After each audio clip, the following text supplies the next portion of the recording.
tambah pula cantik. Siapa dia? Ajifa Zahrianis. Iya. Apa kabar? Sehat walafiat. Ini luar biasa ini kita, karena kenapa? Cuaca yang demikian tinggi saat ini dengan kadang-kadang kalau ada dibilang orang pancaroba kan. Iya, tapi kita pancaroba kan ya kan. Betul sekali Bang Munir. Dan memang seperti yang kita ketahui Bang Munir dan juga pemirsa bahwa memang perubahan cuaca ini terjadi ya, cuaca ekstrim yang terjadi di berbagai wilayah Indonesia termasuk Sumatera Utara tentunya menjadi perhatian bagi kita semua, dan tentunya kita tidak ingin ya berkepanjangan terjadi banjir, longsor ataupun hal-hal yang memang bencana alam yang memang terjadi dan akhirnya menyusahkan aktivitas sehari-hari kalau kata Bang Munir tadi ya. Dan tentunya kita ya kalau mungkin untuk bencana sendiri tidak bisa dicegah, tapi barangkali ada hal-hal yang memang bisa menjadi langkah antisipasi kita terhadap perubahan cuaca ekstrim yang terjadi khususnya di Sumatera Utara. Dan hari ini Bang Munir kita akan bahas topik yang menarik terkait dengan menghadapi cuaca ekstrim di akhir tahun. Seperti apa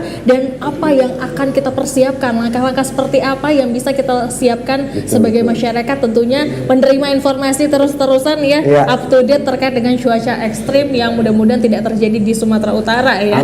Pastinya kita berharap demikian ya. Baik Bang Munir, dan hari ini Bang Munir kita sudah menghadirkan narasumber yang sudah berada di tengah-tengah kita, dan silakan Bang Munir boleh diperkenalkan. Yang luar biasa hari ini, taubah kata orang tadi, lagu tagline kita tadi. Mari kita bercerita, tapi cerita yang bermakna. Betul. Cerita itu bisa menjadi makna yang baik kalau memang narasumbernya ataupun sumbernya dari yang berkompeten, yang tepat. Siapa dia? Yaitu Bapak Dr. Hendro Nugroho STMSI, merupakan Kepala BBMKG Wilayah 1 Medan. Ini luar biasa, selamat datang Pak E. Selamat sore Pak. Tapi ini kalau dibilang orang tersangkut boleh tersangkut, jangan tersangkut di atas genteng. Bapak kita orangnya berjanggut, makin berjanggut makin ganteng. Tahun banget saya. Hari ini jumpa handsome ganteng ini luar biasa. Kemudian hadir bersama kita juga Kepala Stasiun Klimatologi Sumatera Utara, Bapak Wahyudin SP MIKOM. Ini Pak, selamat sore Pak. Selamat datang. Assalamualaikum. Waalaikumsalam. Ini luar biasa Pak. Banyak hal yang mau kita tanyakan nanti kepada bapak-bapak, tentu dalam kesiapan suasana cuaca yang saat ini bukan kita bilang makin menjadi-jadi, artinya mungkin tibanya saat ini hujan yang tinggi kan gitu. Tapi bagi masyarakat Sumatera Utara dimanapun berada, prinsip daripada satu antisipasi adalah kembali kepada kita. Pemerintah hanya memfasilitasi, tapi masyarakatnya harus memumpuni untuk tetap setia menjaga kebersihan lingkungan agar kita tidak terdampak daripada hal-hal yang suasana cuaca yang demikian tinggi hujan ini ya kan. Silakan Gigi. Bang Munir. Baik Bang Munir, terima kasih. Dan tentunya ya sebelum kita berjalan terlalu jauh kepada akhir tahun, kita pengen tahu nih Bang Munir perkiraan cuaca di hari ini, bahkan mungkin prediksi beberapa hari ke depan, apakah ini masih stabil atau bagaimana? Tentu kan kita harus punya persiapan kan. Ini masih jam 3 Bang Munir. Nah, masih panjang lagi waktu kita, nanti apakah nanti kita pulang di jalan tiba-tiba terguyur hujan, kan kita harus tahu juga nih Bang Munir. Sebagai langkah, apa tuh? Tetap rahmat. Betul sekali, pastinya kita ambil rahmatnya. Nah, untuk hal ini tentunya kita alamatkan kepada Pak Hendro. Langsung Pak Hendro, silakan Pak Hendro, seperti apa nih perakiraan cuaca pada hari ini dan mungkin beberapa hari ke depan, Pak? Terima kasih. Perakiraan cuaca dalam 3 hari ke depan atau 10 harian ke depan, seperti yang kita udah rasakan ya, kita tiap pagi kehujan, betul. Nah, apa ini? Ada apa ini? Memang seperti kita sampaikan kemarin ya, di tanggal 25 September 2024 kita adakan press release awal musim hujan.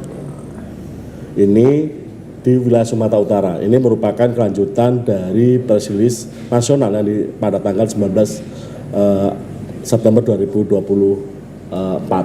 Nah, di press release kemarin kita sudah sampaikan bahwa memang Medan itu sudah memasuki musim hujan. diperkirakan di bulan Agustus ya. Agustus ya, enggak awal musim hujan. Awal musim hujan di bulan Agustus ya. Agustus kemarin sudah masuk musim hujan. Nah, di Medan ini adalah termasuk kriteria musim hujan dan zona musim ekotoral 4. Apa sih ekotoral 4 itu?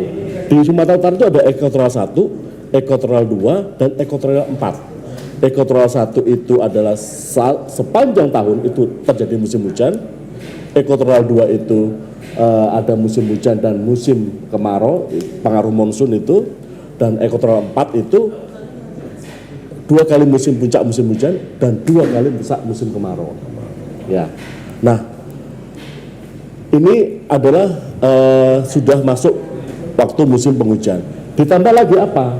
Ditambah lagi kita kemarin dari info dari forecaster itu gelombang Rossby dari Samudra Hindia, arak-arakan awan itu bergerak dari pantai barat Sumatera ke timur.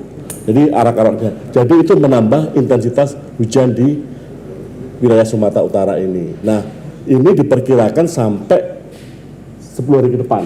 Sampai dasarian ke depan itu sifat hujannya seperti itu. Nah, kemudian yang kedua adalah apakah ini ada pengaruh La Nina gitu ya? Iya. Ya. Saya katakan La Nina belum masuk. Kita karena La Nina itu kan di Pasifik ya. Kita kemarin di 2023 kan terjadi El Nino yang keringan gitu ya. Nah, ini sekarang kondisi netral ya, jadi belum ada pengaruh, dan ini adalah pengaruh dari Samudra Hindia. Jadi karena gelombang Rossby yang aktif bergerak arak-arakan awan itu dari barat ke timur gitu. Baik. Jadi untuk minggu ini tiap hari bawa payung Pak, pakai jas hujan gitu, atau minum vitamin C supaya kondisi badan fit. Tidak. Ya, alhamdulillah ini luar biasa. Sambil menjelaskan kesan-kesan juga kepada masyarakat ditujukan kepada saya. Jangan lupa Pak, sebenarnya biar tahu masyarakat Sumatera Utara, kembali kepada diri kita, bukan kembali kepada siapa-siapa. Apapun yang kita hadapi, cuaca panas atau cuaca hujan atau dingin sekali, kembali ke diri kita untuk menciptakan yang namanya lingkungan bersih. Tapi jangan lupa, kita antisipasi biar kita tidak terdampak atas kesehatan kita terhadap cuaca ini, maka tingkatkan stimulan tubuh kita sehingga kita tetap dapat beraktivitas kapanpun itu. Itu dia yang paling penting. Bang Munir. Tapi kan tadi itu pasti membahas dalam waktu dekat ini Bang Munir. Iya. Dan sebentar lagi juga hitungan bulan masuk kepada akhir tahun. Nah, seperti apa kira-kira? Apakah ada prediksi cuaca ekstrim yang akan terjadi di akhir tahun nanti Pak, khususnya di Sumatera Utara, dan apakah berdampak besar ini terhadap lingkungan kita? Seperti apa nih Pak Hendro? Iya. Kemarin sudah disampaikan oleh Pak Wahyudin dalam press release tanggal 25 September bahwa puncak musim hujan itu diperkirakan di bulan November sampai Desember. Ya, puncak musim hujan. Nah, ini belum puncaknya sudah seperti hujan berhari-hari gitu ya. Iya, Apalagi puncak musim hujan. Nah, oleh karena itu perlu waspada Sumatera Utara ini. Nah, perlu waspada terkait dengan bahaya banjir, bahaya tanah longsor, bahaya banjir bandang dan sebagainya. Dan juga diiringi dengan ini angin kencang, ya, angin kencang. Nah, ini perlu diwaspadai oleh masyarakat, oleh stakeholder. Mengapa? Karena mungkin bukan hujannya, tetapi anginnya yang bisa menimbulkan ada angin kencang, menimbulkan dahan patah, terus menimpa kendaraan dan sebagainya. Nah, ini perlu diwaspadai. Nah, oleh karena itu kami kemarin tanggal 25 September itu juga mengundang stakeholder terkait, misalkan pertanian, kemudian pengairan, BWS, BPBD, Basarnas dan stakeholder lain untuk kita sudah menyampaikan loh, ini akan ada puncak musim hujan pada bulan November sampai Desember 2024. Ayo kita waspada.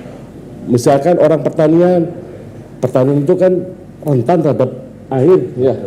Kalau nggak diantisipasi, misal nanti tanamannya busuk. Jadi dinas pertanian memilih oh ini yang tepat tanaman apa ya?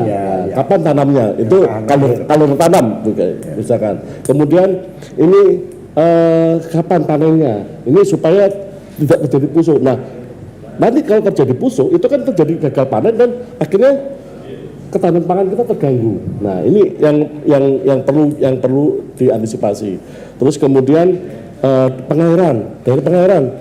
Loh, ini sungai-sungai sudah ini belum dibersihkan belum? Sudah dilebarkan belum? Sudah didalamkan belum? Karena sedimentasi selama periode kemarau itu kan cukup besar ya. Terus misalkan BPBD ya untuk mengantisipasi banjir bandang, kita lihat ini berkeliling lah ke puncak-puncak bukit itu pakai helikopter gitu misalkan ya, terus dilihat puncak bukit, oh ini belum, ini ada hambatan atau ada bendung alami enggak gitu. Nanti kan kalau bendung alami itu jebol, itu kan bisa menjadi banjir bandang kayak yang terjadi di tahun 2023 atau terjadi di Galudu yang di Sumatera Barat. Nah itu kan menjadi bahaya buat masyarakat gitu. Baik. Ini luar biasa kalau kata pantun, jalan-jalan ke rumah Waasan, Cakep. jangan ambil batang dibelah-belah. Cakep. Begitu lugas memberikan penjelasan udah cocok jadi kepala daerah. Ya kan? Ditunggu. Tapi tentunya harus bisa menuntaskan ya. Iya, betul. Dan Bang Munir pasti kita masih banyak sekali ini tanyakan, terutama nanti kita akan tanyakan juga nih kepada Pak Wahyu, fenomena cuaca ekstrim seperti apa nih yang akan mungkin terjadi di akhir tahun. Tapi sesaat lagi Bang Munir, sepertinya kita saya akan tahu. Kalau kata orang duduk di para-para, jangan dimakan namanya timun. Banyak pun kita bicara, istirahat dulu kita. Dengarkan musik sambil minum. Silakan Bapak.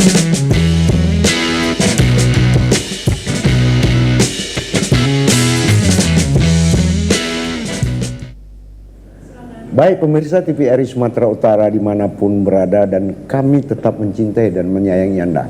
Tetap dalam satu segmen Markombur. Tema kita tidak berubah, menghadapi cuaca ekstrim di akhir tahun tentu perlu ada antisipasi. Sebagaimana tadi sudah dijelaskan, kita kupas sedikit kilasannya. Hal-hal ini kami ingatkan kepada masyarakat, tetap disiplin. Artinya, to the point aja, janganlah paret sebagai tempat tong sampah terpanjang. Betul. Karena bagaimanapun bila paret sudah terjadi sedimen, maka kita juga yang merasakannya kembali. Artinya sama-sama kita bersihkan aliran-aliran, apalagi cuaca saat ini musim hujan yang tinggi mengakibatkan dampak volume air yang tinggi pula. Tentu saya tetap bersama adinda saya Ajifa Jahrianis. Iya, Bang Munir. Nah, Aji, dari tadi awak tengok Jiji udah gelisah aja mau nanya. Pasti mau nanya sama Pak Wahyu di. Iya, betul. Pak Wahyu pun dari aku kapan sih? Ini momennya, karena memang banyak sekali nih yang bakal ditanyakan. Ya, silakan dia. Baik, Pak Wahyu. Langsung saya tanyakan kepada Pak Wahyu ya. Yang dari tadi sudah menunggu pertanyaan dari kita berdua, Bang Munir, terkait dengan fenomena cuaca yang memang saat ini sedang kita nantikan. Apakah nanti di akhir tahun seperti apa? Apakah ekstrim atau seperti apa? Dan tentunya bagaimana nih Pak? Apakah ini akan mempengaruhi kehidupan kita sehari-hari, baik itu dari mulai sekarang dan tadi mungkin disampaikan Pak Hendro tadi ya, puncaknya akan terjadi di November sampai dengan Desember ya, menjadi puncak curah hujan yang tinggi. Nah, seperti apa nih Pak? Tentunya ini kan banyak sektor-sektor yang mungkin terdampak. Ada mungkin tadi yang seperti yang dijelaskan Pak Hendro, ada pertanian dan masih banyak lagi sektor-sektor lainnya. Seperti apa nih mungkin menjadi langkah antisipasi terhadap masyarakat yang ada di luar sana, Pak Wahyu? Ya, cuaca ini kan satu hal yang kalau kita bicara musim hujan atau musim kemarau, itu sesuatu hal yang normal gitu ya. Memang kondisinya selalu berulang, Pak. Betul. Ya, tiap tahun itu katakanlah Januari, Februari kita mengalami musim kemarau, nanti di September, Oktober, November, Desember musim penghujan gitu. Sebetulnya kalau dilihat dari rata-rata kita data yang cukup panjang itu suatu hal yang normal. Jadi memang kita mendapatnya musim itu. Seperti tadi disampaikan Pak Kabal, Pak Hendro, bahwa Sumatera Utara dibagi 3 gitu ya. Pantai Barat itu dari mulai Tapanuli Tengah sampai dengan Mandailing Natal itu tidak mengenal musim kemarau, Pak. Hujan terus-menerus sepanjang tahun selama 12 bulan. Itu kan kondisi normalnya seperti itu, Pak. Nah, tadi Pantai Barat, kita juga ada pegunungan, baik pegunungan baratnya atau timurnya, bahkan di Danau Tobanya. Itu mengalami 1 kali kemarau, 1 kali musim hujan sepanjang tahun. Itu kan artinya normal, Pak. Normalnya memang begitu gitu. Nah, di pantai timur dari mulai mungkin Langkat sampai dengan Labuan Batu itu mengalami 2 kali puncak hujan, 2 kali puncak kemarau. Artinya 2 kali musim hujan, 2 kali musim kemarau. Tetapi memang tidak se ekstrim di lokasi lain. Khusus Sumatera Utara itu tidak ekstrim. Artinya kemaraunya bukan kemarau yang kerontang, tetapi hanya kemarau berdasarkan rata-rata curah hujan yang kurang dari 50 mili dalam 10 hari. Nah, ini adalah sebetulnya kondisi normal juga gitu. Dan puncak hujan katakanlah di November ataupun di Desember itu sebetulnya kondisi normal. Sumut itu seperti itu, Pak. Sumut itu. Artinya ketika ini adalah kondisi normal, kalau memang masih tetap ada bencana, ya kita bandingkan. Ini loh sebetulnya sudah normal, tetapi kok bencana masih ada aja ya. Mungkin ada sesuatu yang harus kita antisipasi gitu ya. Langkahnya itu seperti itu. Baik apakah itu mungkin kalau ketika bencana apa sih yang terjadi ketika hujan lebat misalkan. Mungkin sudah bisa kita antisipasi ya sebelumnya, karena ini adalah kondisi normal gitu. Bukan sesuatu yang tiba-tiba ya. Tiba-tiba seperti El Nino La Nina lah. Ini beda seperti itu ya. Beda sekali. Tapi ada kemungkinan nggak sih, Pak? Itu kan mungkin kalau di El Nino sendiri kita tidak ya, Pak ya, karena kemarau tadi kita sudah lewat dan bahkan kita sudah tidak dalam posisi yang memang berpotensi terhadap El Nino itu sendiri. Tapi kalau La Nina mungkin ada kemungkinan apa ini untuk nantinya di akhir tahun atau seperti apa nih, Pak Wahyu? Nah, El Nino dan La Nina itu sebetulnya dari kajian kita itu jauh sekali pengaruhnya kepada curah hujan di Sumut ya, atau iklim di Sumut. Jadi kita justru tidak dipengaruhi oleh El Nino dan La Nina yang ada di Samudra Pasifik. Justru yang mempengaruhi curah hujan di Sumatera Utara atau di Aceh itu ada namanya indeks Ocean Dipole Moon. Jadi ada indeks yang pengaruh sebetulnya yang diukur adalah suhu muka laut ya, suhu muka laut. Nah, itu sebetulnya yang berpengaruh ya, yang berpengaruh di Sumut. Nah, terkait yang El Nino yang sebetulnya ketika itu kemarau ditambah pemanasan yang lebih tinggi, kan jumlah air juga semakin kecil ya.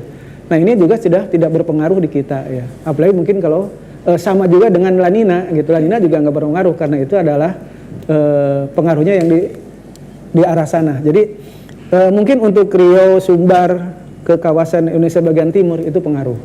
Tetapi untuk Sumatera Utara dan Aceh itu tidak dipengaruhi oleh ENSO atau tadi El Nino dan La Nina itu gitu ya.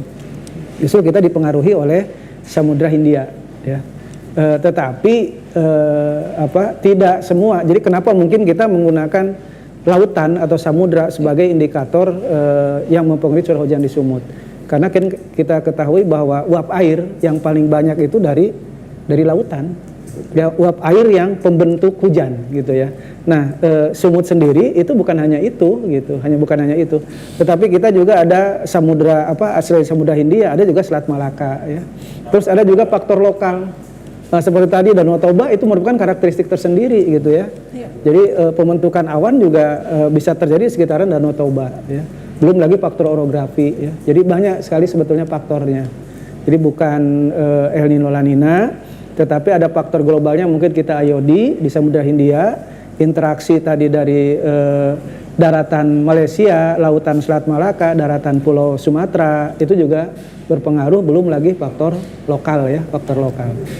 Karena faktor lokal itu juga misalkan gini, di kita ada yang namanya air godang ya. Ya. Nah, air godang itu berbeda sekali curah hujannya dengan tipe yang lain. Itu kan seperti bukit barisan terpecah menjadi dua di situ. Nah, itu karakteristik tersendiri ya daerah-daerah sana itu. Kayak godang atau mungkin sebelum setelah si Pirok itu. Betul. Nah, itu juga punya ini sendiri.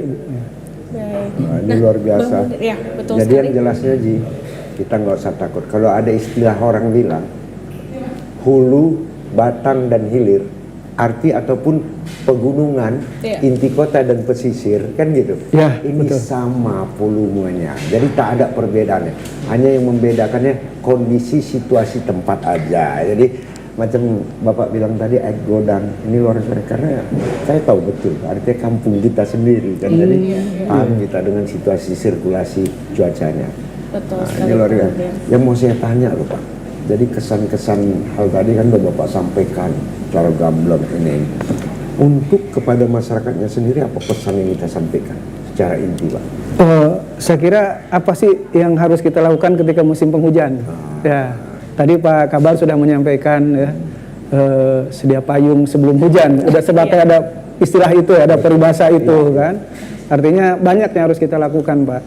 Mungkin apakah kita tinggal di daerah pinggiran sungai di bantaran bantaran sungai, ya, betul. bantaran sungai, apalagi kota Medan ini kan ada sungai Deli. Tuntungan, Sungai Deli Ya. ya, wilayah sungainya juga ada gitu kan.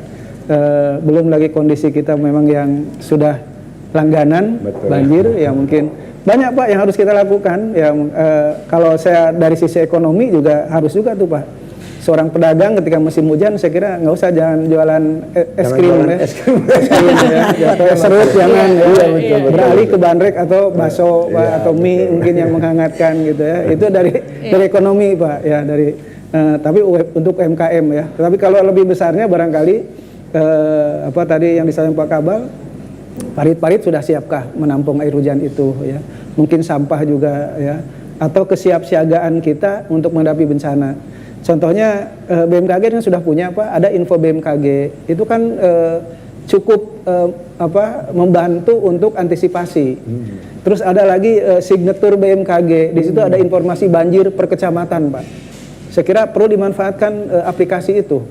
Jadi kita akan tahu lokasi mana saja di Kota Medan atau di Sumatera Utara yang kira-kira akan terdampak banjir jika kondisi curah hujannya atau foto satelitnya memungkinkan untuk curah hujan yang tinggi, Pak. Nah, dua itu saja saya kira sudah menuntun, Sudah Pak. dapat Ya, nanti ya, Pak. belum lagi mungkin doa lah ya. Mudah-mudahan tidak jadi musibah gitu kan. Baik, Mungkin dan- itu, Pak. Ya, Alhamdulillah kepada masyarakat Sumatera Utara satu ingatan bagi kita bersama. Begitu saya tanyakan sikit aja kata Pak Wahyudin, hanya satu kata, kembali kepada kita, tak lain tak bukan. Intinya tidak boleh galau, tidak boleh gagap, tapi tawakal tuh berdoa kepada Allah, terima kondisi ini, tapi harus membaca kondisi pula untuk dalam kita bergeliat secara ekonomi. Tentu kami ingin berkepanjangan dan ingin lebih panjang lagi untuk berbicara. Yang jelasnya kerakap batang kerakap, Cakep. jangan diambil si burung gelatik. Cakep. Cakap boleh kita bercakap, tapi break dulu kita. Mari kita dengarkan musik. Iya.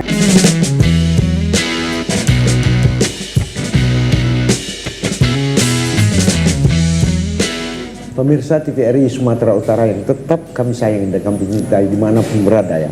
Kita tetap dalam satu konteks markombur, materi kita tidak berubah atau tema kita tidak berubah, yaitu menghadapi cuaca ekstrim di akhir tahun. Tetap bersama yaitu Kepala BBMKG Wilayah 1 Medan, Bapak Dr. Hendro Nugroho SPMSI, kemudian juga Kepala Stasiun Klimatologi Sumatera Utara Bapak Wahyudin SPM Ikom. Ini luar biasa, ini udah dapat gambaran kita tadi situasi, apalagi udah sempat pula diberikan bocoran. Kalau ragu lihat aja lah ke website kami ataupun ke katakanlah IT kita seperti di Signatur BMKG ya kan. Nah ini luar biasa, jadi buka aja kepada masyarakat, nggak usah ragu-ragu.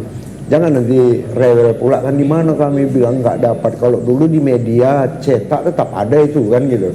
Sekarang mau cari media cetak kan beli pun malas kita.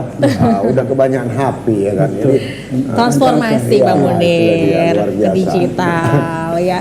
Baik Bang Munir, tapi kita juga pengen tahu ya, walaupun kita sebenarnya tidak berharap bahwa ada bencana-bencana yang terjadi, tapi kan tentu harus ada upaya mitigasi yang memang dilakukan, baik itu dari seluruh stakeholder ya tentunya untuk menuntaskan ataupun ya bisa mengatasi hal-hal yang menjadi potensi bencana. Dan untuk BMKG sendiri seperti apa nih Pak kerjasama dengan pemerintah? Apakah ada upaya-upaya mitigasi yang memang direncanakan pastinya atau seperti apa nih Pak? Iya, terima kasih. Upaya-upaya terkait dengan kerjasama dengan pemerintah, dengan stakeholder terkait, kita mulai lakukan sudah lama ini. Nah, tanggal 25 September kemarin adalah sebagai langkah, sebagai wujud nyata bahwa kita berkoordinasi, kita menyiapkan, ini loh, kita sudah awal musim hujan gitu. Nah, apa sih yang kita lakukan gitu ya? Untuk apa sih itu informasi itu dilakukan? Supaya pemerintah sama masyarakat itu jauh-jauh hari melihat, oh potensi cuaca di nanti ke depan sampai bulan Desember atau sampai masuk musim penghujan itu seperti ini toh gitu. Nah, tadi yang menarik adalah bahwa potensi cuaca itu ini alhamdulillah ya, yang di 2024, 2025 itu dalam keadaan normal. Nah, tetapi apabila terjadi bencana, kok bisa? Keadaan normal kok bisa terjadi bencana gitu? Nah, ini apa yang menjadi respon kita? Berarti ada sesuatu yang salah dong gitu. Ada sesuatu yang salah di dalam diri kita. Nah, oleh karena itu, misalkan kita kerjasama dengan BPBD, kita selalu memberikan informasi itu kepada BPBD, kepada TNI, Polri, dan wartawan kita informasikan. Kita mempunyai media sosial, yaitu media sosial terkait dengan cuaca, itu info BMKG Sumut. Di situ bisa dilihat perkiraan cuaca 7 harian, perkiraan cuaca 3 harian, impact base forecast-nya sudah ada juga.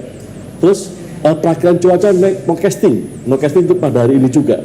Nah, itu untuk apa sih diberikan pada stakeholder? Ini untuk apa? Untuk kesiapsiagaan. 7 hari akan terjadi bencana loh di ini. Diprediksi akan terjadi bencana di sini. Kemudian 3 harian sudah keluar IBF-nya, impact base forecast. IBF itu adalah produk kami terkait dengan informasi, bukan hanya prediksi banjir, hujan lebat, tetapi di IBF itu juga sudah keluar informasi banjir di daerah mana, tanah longsor di daerah mana, gitu Pak. Nah, ini adalah upaya BMKG terkait dengan literasi kepada masyarakat, kepada stakeholder. Terus kita juga melakukan literasi kembali, yaitu melalui sekolah lapang iklim, itu sekolah lapang cuaca nelayan. Itu kita berikan informasi, ini loh cara musim ini sudah begini loh. Ya. Terus apa sih yang harus dilakukan oleh masyarakat, apa sih yang dilakukan oleh para petani, apa sih dilakukan oleh para nelayan, itu apa sih? Kita sekarang sudah tahu ya, daerah banjir itu daerah mana saja, daerah tanah longsor daerah mana saja. Sekarang mumpung jauh-jauh hari sebelum kejadian, itu kita mau dilihat, daerah sini banjir, apa yang harus saya siapkan? Kesiapsiagaan apa yang harus kita siapkan? Partisipasi aktif apa yang harus saya berikan? Misalkan kesiapsiagaan, berarti saya harus menyiapkan diri terhadap bahaya banjir. Apa yang langkah-langkah yang harus saya lakukan? Misalkan tadi tidak membuang sampah pada selokan, membersihkan drainase, membersihkan saluran, gitu. Kemudian pemerintahnya juga melebarkan sungai, gitu kan. Terus dan upaya-upaya lain yang harus kita lakukan. Kemudian misalkan banjir, kita kan wilayah banjir itu kan biasanya sudah biasa ya. Nah, kalau misalkan malam hari terjadi banjir gimana? malam itu banjir. Ya mulai kita galakkanlah siskamling. Melihat itu sungai itu kok pergerakannya semakin cepat ya. Kita introspeksi diri lah. Kok semakin cepat? Wah, ini kita ini kentongan ya, ini gitu. Ya. Nah itu adalah upaya-upaya kita. Jadi bencana ini bukan hanya konsumsi pemerintah, tetapi konsumsi seluruhnya ya Pak ya. Bahkan masyarakat ya Pak ya. Masyarakat juga harus terlibat aktif gitu. Terlibat aktif mengakses info BMKG, terus swasta juga terlibat misalkan CSR-nya gimana, betul. memperbaiki infrastrukturnya gitu. Nah ini adalah hal-hal yang perlu kita kerjasama Iya, betul sekali. Ini luar biasa. Betul Bang Munir. Artinya kenapa? Apalagi tadi ada sedikit cuplikan saya dengar. Ternyata BMKG juga membentuk antisipasi cuaca berbasis masyarakat. Betul, langsung turun ke sektor-sektor tertentu ini ya. luar biasa dengan sekolahnya ya. Iya Bang Munir. Ya alhamdulillah Pak, terima kasih. Terakhir kepada Pak Wahyu sebagai closing statement kita Pak di dalam ini, tentu satu hal yang istimewa untuk Bapak ini. Ini saya kira. Singkat dan padat Bapak, karena silakan. waktu kita saat ini sebenarnya kita ingin lebih panjang ini ya. Iya, tapi waktu kita juga yang mengejar memisahkan. Nah, silakan Pak. Ya. Kita sudah tahu sekarang ini puncak musim penghujan November Desember. Tentunya karena itu sudah diketahui oleh kita bersama, mungkin jadikanlah itu sebagai kewaspadaan kita. Terus yang kedua mungkin gunakanlah info BMKG lah, karena dia berbasis perakiraan cuaca harian ya, bisa per kecamatan. Itu insya Allah membantu kita untuk antisipasi lah. Minimal aktivitas kita akan apakah mungkin nanti hujan ataukah tidak, kita gunakan itu sebagai panduan awal Pak. Ya itu saja. Kepada Pak Endul Pak, silakan Pak sebagai closing statement. Ya, saya hanya menghimbau kepada masyarakat, kepada pemerintah daerah, pemerintah stakeholders terkait, swasta dan sebagainya. Yuk kita menghadapi cuaca di bulan November dan Desember ini bersama-sama. Mari kita berkolaborasi, bersinergi untuk menghadapi dengan cara tugas kita masing-masing. Misalkan pemerintah tugasnya apa, masyarakat tugasnya apa. Nah ini saling berkolaborasi untuk mewujudkan Sumatera Utara yang aman dan nyaman bebas dari bencana, sejahtera. Ya, baik pemirsa TVRI Sumatera Utara dimanapun berada, yang jelasnya satu hal yang paling istimewa kami ingatkan, di hulu jaga, jangan tebangi hutan.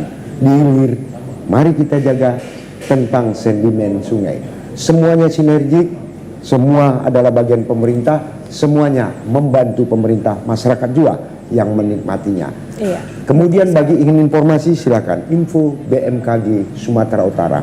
Tetap kita tidak ketinggalan input, tidak ketinggalan hal yang baru dalam mengantisipasi cuaca. Saya ingatkan, kalau belah, batang dibelah, jangan dibelah sebatang jati. Boleh pisah, boleh kita berpisah, tapi jangan sekali-sekali berpisah di dalam hati. Saya Haji Munir Nasution, sarjana hukum, dan rekan saya Ziva Zahrianis pamit undur diri dari hadapan Anda. Sekali lagi kami ucapkan terima kasih kepada kedua narasumber kita yang sudah berhadir, kepada Anda pemirsa di rumah yang sudah menonton TVRI Sumatera Utara. Akhir kata, kami pamit undur diri dan terima persembahan lagu untuk menutup perjumpaan kita pada sore hari ini. Follow band, silahkan.